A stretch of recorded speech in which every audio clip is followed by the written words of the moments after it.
Okay, so they're going around. Let's see what they do here.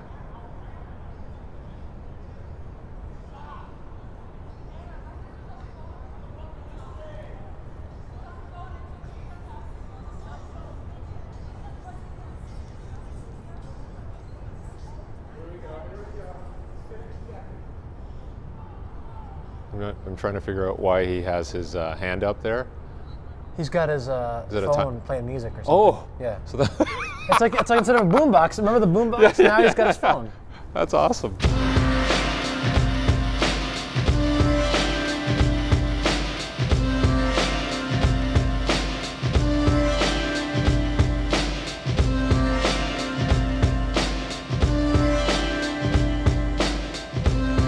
So this is your outdoor stomping grounds.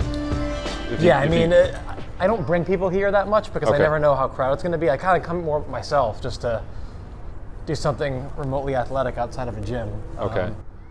But yeah, I mean, it would be cool to, if while you're here we can get some people, because I don't really know any other place to do it. I mean, you've been to Solace, so there's not a lot of room to open it up there. Yeah, I noticed when I walked down, when you were meeting with the NBA team down by the Trade Center, there was like a field there too. Yes. And that's like a soccer field for just same sort of thing? Same thing, but not nearly as big as this. So. Okay. I mean, here, no matter how many people are playing, there's always some kind of a lane you can find to run. Whereas I think some of those other fields are like 50 meters. Okay, at the so longest. It's kind of a condensed. If there's one game going on, then you really can't do anything. Okay. And there's a lot of sideline room here. So yeah, this is amazing though. I don't know why it's this empty, but. That's nice. Yeah. It's a nice view too. Yep. I mean, that's pretty cool. They have a little, somewhere up here, they have like a trapeze class. I think it's over there actually. So, up there? Yeah, so maybe like around 6, you'll see the after work crowd. And maybe they don't do it anymore because it's it's getting too cold, but yeah, they have like adult trapeze classes over there. Yeah.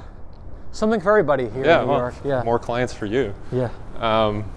So when you met with the NBA team, I was lucky enough to be invited to that. What was the intent? If you want to call luck the word, yeah. What was the intent? Like, did they say, we want you to, do this type of presentation on this topic, or did they kind of leave it open to you?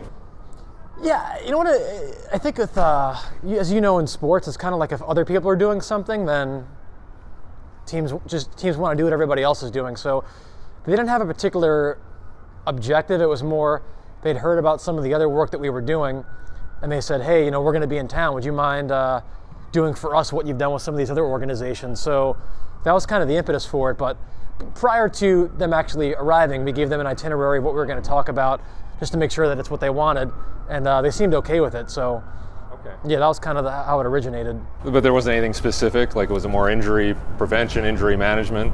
Yeah, I mean, our whole thing, I think, that we try to make very clear is that we don't have a specific, like, one thing that we focus on. It's more of a global approach. So we would look at something like injury risk mitigation and performance training and ACL rehab. It's kind of all the same thing, because if it's a pro sports environment, kind of the end stage is what's going to be done in the field. So whether someone's coming off an ACL injury or someone's presumably healthy in the off season, they still need to get to a place where they're prepared for the game. And the only thing that really would change would be maybe earlier on in an acute injury scenario, you're doing more like passive range of motion, and you can't load the injured tissue as much, but you could still load the other joints, albeit safely. So it's really more of a continuum, and that's kind of, I think the most organizations that contact us know that's our approach. So it's kind of like the anti-specialist, because I think that there's certainly a place for specialization when it comes to things like surgery. If you had a knee surgery, you'd want to go to the guy that only does knee surgeries. But I think for what you and I do, it's a little bit different. And even if we're PTs or physios, if we said, well, we're going to do physio things, but we didn't even appreciate things like sprint preparation or some of the things that maybe you're more known for, even though you have a global approach as well. I mean, it's very hard to get all these specialists together in a way that they're going to communicate seamlessly and then create kind of a unified product. So we're trying to learn as much as we can about all the components that are relevant to performance. And then if there's something that's really, really specialized, like if it's somebody who wants to actually like participate in track and field at a very high level, like Olympic trials, then we'll send them to a sprint coach who's more knowledgeable. But I think for a team sport athlete, a lot of the boundaries between the professions are very arbitrary, and because, especially in the Con Ed market, everybody wants to make what they do so unique, because that's how you market yourself. People just kind of kick the can from one specialist to another, and no one is trying to unify those different pieces of information. It's just the whole like reductionism and specialization versus a global approach, and I think that the pendulum has maybe swung too far towards the specialization side of things and not as much towards the global side of things. If I were to kind of force you to say, like, what are you really good at, and what would set you apart, if from a marketing approach, what would you say to people? How would you bring that forward to a team or an organization? I mean, I think probably a bullshit filter. So, no, I'm serious. Because I've been fortunate enough to have had a variety of different professional and life experiences, starting with the military, which, people want to talk about like high performance, if you even use that term. I think that the special operations community is a high performance environment, and so they're trying to solve the same questions as pro sports teams. And I think that there are even problems with the way that data was tracked in the military, and even just having too much of a specialized approach and not enough communication among the different disciplines. And that's always the biggest debrief item in a lot of missions, is like, communication needs to be better. So same thing you see in sports. And then, so kind of just having that filter. And then I would say that, I am trained as a PT, so maybe having a little bit more appreciation for joint function and quality of movement. So if performance is about loading joints, and then adding, things like fatigue and unpredictability through games and competition. But if you don't appreciate joint function, I don't know how you would load joints and then put them in these more dynamic environments. So it's kind of like really knowing what good is supposed to look like. It's, from a movement standpoint, kind of like where you can watch somebody sprint, and it's that instinct that you and Charlie always talk about. It's like, okay, it looks right, flies right. I think that we don't like the subjective element of performance anymore. We want to measure things. I think that's certainly a need, and we should try to quantify objectively what our eyes tell us. But I think taking some of these, like biomechanical concepts at the lowest level from like an acute scenario, but then saying, okay, when you're going to load these joints, whether it's in the weight room or on the field, how do you maintain that quality? Because there's this whole like corrective exercise market. Do you want to walk around again, or do you want to go back outside? Let's see what else there is. Yeah. So there's this whole like corrective exercise market, and the idea is that you somehow need these special corrective exercises to undo the damage that's created by everything else that you do. But I would argue that if you don't emphasize the execution in everything that you do, then no amount of corrective training or whatever you want to call it is going to make up for. For example, if you're squatting under load with a lot of weight and you don't have the same sort of standard for movement quality and execution as you would for doing a band walk with a band around your ankles and walking laterally, no amount of band walks is going to resonate from an adaptation standpoint as much as doing the squat with poor form. So, and that was a huge thing even in the military, was everything was about position, and people like to say that there's no optimal way to move, which is true. If we're speaking in the abstract, there's no optimal, but there's different degrees of good and bad. So when you're jumping out of an airplane in the military, there's a body position that's more conducive to flying in a stable manner. When you're shooting, there's a position that allows you to shoot on the move and keep your grouping more accurate. When you're doing a medical intervention, like you're giving someone an airway, when you're visualizing the airway with a laryngoscope, there's a position that allows you to maximize that visual field. So position is key in every sport, and even outside of sports. So I would say like what differentiates us is just we emphasize the position and the execution aspect of things, regardless of whether we're going really fast or really slow. I just think it's technique is the key, and if you're using like language as a metaphor, maybe just like grammar, right? So anyone can write a book or a poem, but there's certain rules that allow you to structure all that variability in a way that kind of makes sense. And I think when it comes to performance, a lot of times people don't really respect grammar as much as they should, and they just want to, you know, add more horsepower to the car or make people go faster without really having the frame for it. So just regardless of what people do, focusing on the execution piece. And if you do that, then you don't need to do as much ancillary work in the form of corrective training or whatever. I think the basics done really well, and there's endless variations of those basics, I think will yield the most return on investment from a performance standpoint, more so than having a very specialized and piecemeal approach. Yeah, because I know with my own issues, I'll say that I've had some issues with it, my hip and back, and when I run, fine. If I lift heavy or do something explosive, fine. But the little things really mess me up. So walking and little tasks like, you know, cleaning up leaves in the garden. And so when I saw you, I thought, well, what's wrong? Like, I can do all these great things like explosive, but I must, you know, I didn't know I was deficient. I just thought maybe I'm tight, maybe I have some pathology. And then you started putting me through some assessments, which I did okay. But when you put me into some exercises, it felt like this is the toughest thing I've done for a long time. And what did you get from that in terms of my situation? Yeah, I mean, it wasn't that surprising, because for the most part, like, all I'm really trying to do is find the low-hanging fruit from a movement standpoint. So if we go back to the language analogy, you've got to have an alphabet to perform a complex task. So if you take letters away from the alphabet, then it's much harder to communicate. Then you have to have grammar. You have to have a way to organize that variability. Otherwise, if I said, okay, there's 26 letters in the English language, there's no rules, people wouldn't be able to communicate. Everybody would come up with their own set of rules.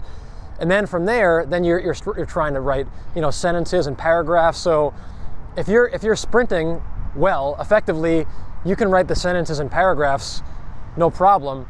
But I just tried to find, okay, I start with the alphabet, just, you know, basic joint range of motion and function, and you were actually, you know, for the most part, pretty good there. I mean, nothing too glaring outside of just missing a little bit of hip internal rotation on both sides. But then taking those joints and just in a very like low threatening environment, having you do just basic, like more isometric type activities, some different like side plank variations and bridge variations, where I didn't allow you to go fast and I forced you to kind of, you know, work under a little bit more control. You didn't do as well there. So it's not that there's anything that's dysfunctional about you per se. It's just that I think you always, it's kind of like going back to the military. I mean, if from a tactical standpoint, the ultimate in terms of a mission is doing like close quarter battle, where you're going in as a team into a building at night and clearing rooms with an opposition force. That doesn't mean that just because you can do that well, you still wouldn't want to go back to the shooting range and work on your position and the fundamentals of shooting when there's no opponent there. So just even shooting at like a paper target and working on stance and trigger control. So in your case, even though you can sprint well, and that's the equivalent of maybe doing, doing close quarter battle, if you don't spend enough time maintaining the basic alphabet and grammar and the components that contribute to sprinting, then it's just, I think you have less of a base. So I think that effectively, like, what a PT does really is just, they make you less of a specialist from a movement standpoint. So you were very specialized to sprint well, and when you can maintain really good positions when your joints are moving fast, but when we kind of slowed you down a little bit, you had more trouble. And so the idea is not that, like, if you do the things that we worked on, it's going to make you faster per se. I think it just might allow you to express yourself in such a way that when you are sprinting, maybe the cost of sprinting isn't as high because you've got more variability and more grammar from which to organize your movement. So it's not that you really had any pathology, and physios don't fix pathology. Only a surgeon can do that. So even a lot of times you go to a physio and they say, they want to have like one diagnosis where it's like, well, this is the tissue that's implicated or the structure. And if it truly was one thing, then you'd be in the wrong office. You should be going to an orthopedist who can repair that structure. So I try not to make claims that I can't back up. Like, I don't know why really your hip hurts, but if you have an objective process that allows you to find kind of the low-hanging fruit, whether it's, from the alphabet standpoint, the grammatical standpoint, or even when you're kind of writing and putting the whole thing together, just figure out, what are reasonable things that an athlete should have, And you need to address all those components at all points. So we didn't even get into the sprinting piece, but I mean, you said that you feel fine when you do that, and that's an area where you're certainly more knowledgeable than myself. So it just seemed like for you, the low-hanging fruit was from some of the lower level motor control drills, especially at slower speeds. And I mean, so was that bicycle analogy a good analogy? Like, I can ride a bicycle and have no problem, but when I have to like go at slow speed or I have to stand on the bicycle and balance, I'm messed up, like I can't do it? Yeah, I think so. I mean, I think it's just, you know, people adapt to whatever tasks they repeatedly expose themselves to, and if you're very specialized to go fast, you never asked yourself repeatedly over time to hold some of the positions that we worked on, but it's much easier to default to some more like reflexive type patterns when you're sprinting, because when you're sprinting, it's really a hindbrain activity. Yeah. Granted, you can improve sprinting technique through drills that are a little bit more conscious, but once the gun goes off and you're competing, I mean, you know, you're not really thinking about some of the motor control things that we emphasized yesterday. So it's just giving you a little bit more variability, so that even in a high threat environment, like when you're sprinting or you're playing a game with opponents, at least the nervous system will have options from which to choose, because we can give you more variability in a table. It doesn't mean that when you sprint, you're going to want to use that variability. It just means that at least now your brain has a choice. And so I think that that's kind of ultimately all that a physio really does, is they just give you choices, and under stress and competition, you might still choose to default to a pattern that, you know, somebody might say is dysfunctional or not optimal, but at least when you're not doing that high threat activity, then you can do other things. So then when you're not competing, you know, you're not constantly overusing the same tissues or defaulting to the same patterns. So basically, yes, when you're competing, you want to be kind of a specialist. You want to perform, you want to minimize degrees of freedom. So it's kind of like the aviator during an in-flight emergency. That's why they have a checklist, because you want to minimize your options when there's a true emergency. When you have to land in here, right? Exactly. So this is actually pretty close to where I think Sully, the same river that Sully had to land in, but you don't want to have to make up a new procedure on the fly in a high threat environment. But at least when you're not in that high threat environment, that's the time where you want to have more options, so that you're not constantly using maybe like a higher threat type of pattern in a lower threat environment, which is what I often see with people who compete in sprinting sports or even strength sports, where like it's almost like their body thinks that they're performing even when they're not, and they only know how to use like a really, you know, a high speed or a high threshold, high tension type of strategy when they're walking along a river. So you shouldn't have to be in performance mode just to walk along a path here, but when people become too specialized, that's effectively what happens. I will say though that the last 2 days I've had numbness in my foot, pain in my glute, some stiffness in low back hip flexor, and we're walking now. I'm fine. Just because of a couple of exercises you gave me, and I did them this morning, and which is rare that people actually do them, but thank you. Yeah. No, I'm like, I'm gonna do this. Yeah. And I did it, and I was a little sleep deprived, but I still did it. And yeah, I might feel a slight sensation like it's just a little off, but yeah, 100 times better. And it blows my mind that I could just activate a couple of muscle groups with not a lot of volume either, and it corrected it. Right. What's going on? Well, that shows, number one, there was nothing really wrong with you per se. So I think that, but that's good news, because I think that medicine and medical providers tend to over-pathologize things to create dependency, because like the more screwed up people are, then the better it is for business. Sure.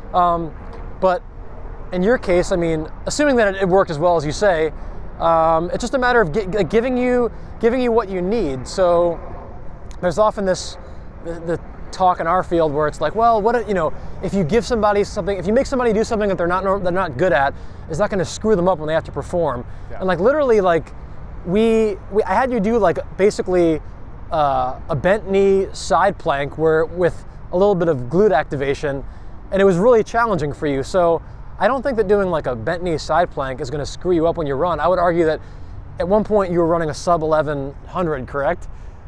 Yeah, about Yeah. 11 flat. Like Yeah. that's. So I would argue that someone who can run like an 11 flat 100 should be able to hold a side plank for like 20 seconds without falling apart. So I think that, you know, again, it's just giving you more options so that when you do have to perform, at least there's a choice to be had. But then when you're not performing, you have other patterns you can utilize besides the one that you use when you sprint. So I think it just gives you enough. A lot of it's about like eliminating threat, right? So if your brain thinks that you only have one strategy to do something, then you're not that adaptable outside of the environment that you're specialized to perform in.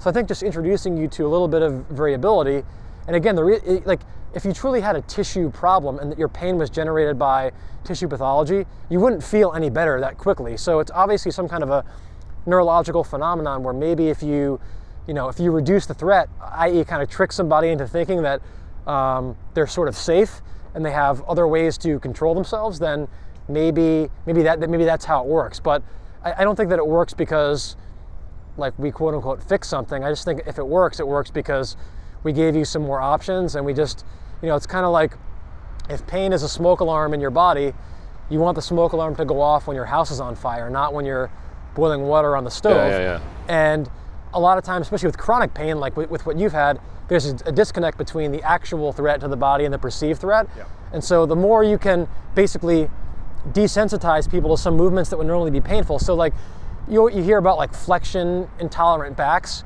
and people will say, well, you should avoid flexion. Well, if someone has a flexion intolerant back, I want them to actually tolerate flexion. Otherwise, we didn't make them better.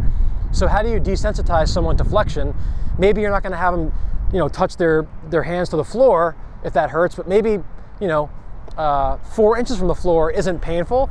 So you work in that range. You do some drills where you learn how to control the body in that range, and you gradually increase the range until now you've kind of reset the threshold for that smoke alarm, and what was once threatening isn't. So it's not to minimize the role of tissue pathology, because that can certainly influence things, but if that was the driver for you, then you wouldn't have made that quick a change. So, and when it comes to tissue adaptation, the best way to do that, provided you don't need surgery, is just to train. And then consistently over time, you'll develop those adaptations. But like that's where physio I don't think physio appreciates the role of tissue, of adaptation enough. They rely on like these very short-term interventions, and like that's what we did with you. But if we don't continue to load you and then progress you in a way that where the context, kind of equilibrates more with what you actually want to do, which is sprinting, we have to bridge that gap between the lower threat environment and the game.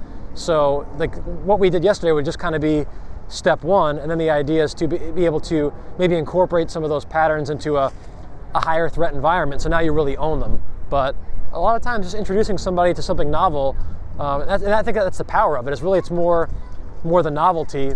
But if you force people to adapt and do the things that they don't want to do, a lot of times the body will thank you for it, and in the form of decreased pain or whatever effect you felt from yesterday. Okay, we'll take a short break. This is kind of cool. Yeah. Wow, this is a nice walk, man. Yeah. Have you, do you got people run here, or do you run along here, or do anything along this path, or? Sometimes I do more of the running on the turf over there if I do. Okay. But it's more forgiving. Yeah, this is more walking around, especially on a night like this. I mean, I'm actually surprised that it's not way more crowded, because it's warmer than it should be this time of year. So. This is cool. Yeah. So we're talking about my particular issues and giving me more variability, giving me some options to kind of work on things that I might be a little weaker in. So when you work with a team, or you're called in to work with a team, is that essentially what you're talking to them about, is giving them some options, giving them some variability for their athletes in areas they may have gaps? It could be. I mean, I think the first thing, if you're consulting with a team, is trying to figure out like what their gaps are. So I think that there are certain things from a variability standpoint that team sport athletes should have. So like if you're a multi-directional athlete and you have no hip rotation, right? I don't think giving you more is going to make you worse. So finding the low-hanging fruit as far as that goes. If you're missing hip extension and you have to run, that can be problematic. But if that's all you do, then that's a very like physiocentric way of looking at performance. So and then the next thing is, okay, well, how do you utilize that variability in a way that has more context to the performance environment? So that's where, like with some of the organizations that we're talking about, like I'll go over sprint progressions and even conditioning progressions, because rehab people tend to not think about that, so they focus more on, okay, like how do we get the joint range of motion back to where it's supposed to be, and as long as the joint's functioning presumably well on the table, they kind of treat the goniometer, right? Yeah. And there's no goniometer Olympics. Like you don't get a gold medal, or you don't get contracts because you make the goniometer, you get the best reading on the goniometer. So for there, it's okay. Like how do we, once we restore that variability, how do we load the joints and actually prepare them for competition? So it's just working backwards. I mean, it's going back to the military. Like if you have to parachute out of an airplane at night with equipment, well, certainly if you've never done it before, you've got to start out by learning the body position, whether it's like on a table or even in a wind tunnel. And then once you do that, then you start out by doing jumps with an instructor next to you with no equipment.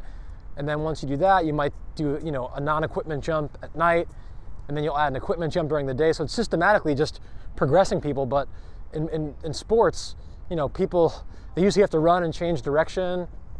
And as I'm not, I think that we tend to over quantify and measure things, but I think when it comes to the game, there are decent ways to objectively assess what's happening. So if we know that a midfielder in lacrosse has to run this amount in a game, in certain speed ranges and change direction, we need to prepare somebody as best we can for those loads. And so if you're not doing any change of direction work that's mimicking what's going on in the field in terms of the intensity and the duration or the total volume, then it doesn't matter how well somebody tests on the table. So now, like you're a big proponent of doing maximal velocity sprinting for field sport athletes who may often not get to top speed. Yep. And the idea with that is you're giving people a physiological buffer so that even at submaximal velocities, maybe those velocities aren't as threatening, because the more you can raise your ceiling, then even if you're running at 90% or whatever, your 90% is still faster than someone else's 100%. Yes. And it's from like a threat standpoint, if you're used to running at higher intensities, then the stresses that you encounter in the game, now maybe you're less likely to have a hamstring injury or some kind of a tendon injury, because you can't separate the neurological aspect from the histological aspect. It's all kind of the same thing. So giving people that physiological buffer, but there's no way to do that unless you expose people to risk. So I think that it can be almost too much risk aversion in rehab, because if you're a rehab person, you could always say, well, I'm gonna get them moving well on the table, but it's not really my job to expose them to risk. It's not my job to get them to sprint or to change direction. That's the strength coach's job or the sport coach's job. And if everybody has that attitude, then no one's actually having the athlete do the work that he or she needs to do to be prepared. So then these athletes show up at training camp and they haven't done any sprinting. They haven't accumulated enough work. There's the whole acute to chronic thing, and people can argue about like, well, what algorithms are best, and what's the point at which you don't want to do too much acute training relative to what you've been doing. And that's the minutia. But the idea is, if you've been doing like no sprinting at all or no running, so there's even coaches who say like, well, the weight room can prepare people for running. Like, no, it can't. Yeah. I mean, everybody talks about specificity, and people for the most part respect that law of training. So I don't know how you can respect that law of training and then say that the weight room is going to prepare people for running. Yeah. So it's almost like a lot of what we do is just stating the obvious. Like, if people have to run, get them to run, and get them to run at the speed and the volumes that are required for the game, albeit in a way that the execution is emphasized, because I think that we do have an obligation to, if we do see some mechanical disparities relative to what we think is good, especially in a rehab environment where you have a lot of time with somebody, why not earlier on, when you can't load them that much, have them work on technique, and then build on that technique later on at the speed and the volumes that are required for the sport. So it's really just, it's not just consulting with the team and saying, okay, like, here's the one thing you guys are missing. It's looking at the whole process and figuring out, like, are you addressing all the components of the process albeit in different proportions throughout the rehabilitation, because even post-op ACL, there's ways to, and I'm talking immediately post-op, there's ways to maintain a high chronic training load, with the upper body. There's ways to somewhat simulate the energetic demands of the sport, maybe not with the lower body, but there's things you can do if you're creative. And a lot of times, like, medical people focus on what people can't do, but it still gives you a lot of options. I mean, a surgery might provide more constraints earlier on in the preparation process, but beyond that, there's so many things that you can do. So people can still train power and capacity in the upper body coming off a lower body surgery, or vice versa. So maybe the focus, post-op for the surgical site is just focusing on the alphabet and the grammar a little bit, but then you could still write stories with the non-surgical sites and write poetry or whatever, as long as you do it safely and responsibly. So just looking at, it's really more about having a process and a way to audit every component of the program, and not just say like, okay, well, this is what rehab has to do and strength and conditioning should do. And not everybody has to know everybody else's job, but I think that if all you know is what your job is supposed to be, then you better respect the other members of the team who provide a skill set that, even in a day one post-op environment, I think that the people who are more performance-minded can play a huge role there, because tissues have to heal, and there's a timeline upon which they heal. So you could argue that outside of like passive range of motion, immediately post-op, there's not a whole lot you can do besides wait. So the only real training you're doing is in the non-surgical site. So I think a lot of times, like, just the best rehab you can do is to kind of worry about everything else, because the thing that you're effectively worried about surgically is like, it's going to take time to heal no matter what, and then you've got to load it. So it's like, going back to what we said earlier, it's never one thing, and I think that's the problem with the field, is it's getting more and more specialized, that we always focus on, okay, what's the one thing we're missing, and it's never, I think that's the wrong question, I guess. So long-winded way of saying we have to ask the right questions. But like, when we're in that room with that team, you feel comfortable addressing both sides of that, the performance side, the rehab, injury prevention side, and speaking to both and kind of jumping in and out of, and which you're not, you're kind of just being yourself, but yeah, you're kind of addressing both of those and having confidence. And I honestly think having that military background helps too, because a lot of people will defer to, this is what the military does, and they're very tough on people, and there's a lot of discipline. So you can speak from that point of view as well. And I think it's a really interesting position to be in, to have wearing all of these different kind of coats. Yeah, and we always assume that the environments that we're not familiar with are maybe more competent than they are. So I think it's wrong to assume that there are things the military does really well, but there are things the military doesn't do well at all. Same thing in pro sports. So it's the opposite in the military, where the military looks to pro sports and is like, wow, like we need to do physical preparation like pro sports teams do it. Yeah. But I don't know if that's necessarily the right thing either. So I mean, the one thing that the military forces you to operate in some pretty unforgiving environments where there's not a lot of false confidence. Like, going in, I'm prepared for this, and I'm not. And because of the feedback you get if you're not prepared, things, at least at the unit level, change very quickly. And so, I don't talk about things that I'm not knowledgeable about. So if I don't know something, I'm totally comfortable telling a team, like, I don't know the answer to that, but here's where to find it. But yeah, the differentiation between the rehab and performance, it's more politically and financially driven, because if you're a PT, you don't really want strength coaches to understand joint function. That's my job. You guys stick to just loading the joints, but you can't load a joint without understanding joint function. So what you're asking for is unreasonable. And the flip side of that is, if you're a strength coach and you're saying, well, you're a PT, it's not your job to worry about loading the joint. Well, okay, so how are you preparing a joint for, the end goal if you're not loading it? Like, you're just gonna do manual therapy and rub it and ultrasound it and stim it. So I think a lot of the distinctions that people make are more self-serving, and it's just to create more of a niche for their profession.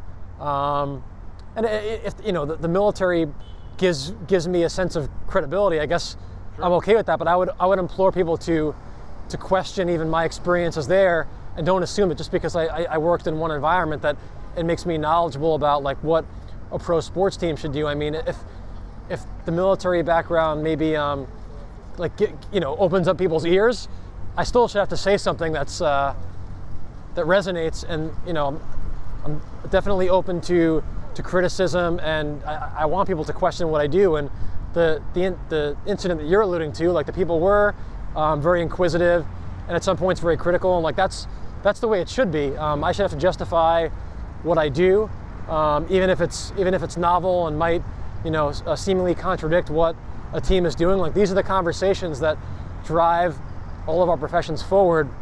And I think that we're kind of at a point now, politically especially, where like people don't want to have difficult conversations. As soon as something gets remotely controversial, it's you call someone a name, and then you go hide under a rock with your tribe, and everybody hides under their rocks and kind of yells at each other from behind their rock. And like the only way to really advance these discussions is to try to collaborate and then figure out what boundaries are reasonable between all these specialized bodies of knowledge. So I think these contentious conversations are really good as long as people don't take them too personally. Yeah, well, this has been great because I'm in your neighborhood. Well, last time we talked was over Skype, but now I'm kind of immersed in what you deal with on a daily basis, and it's pretty cool just to be able to walk and talk with you, and definitely be doing more of this with you. Yeah, no, it's fun. So, thanks a lot. Yeah, thank you.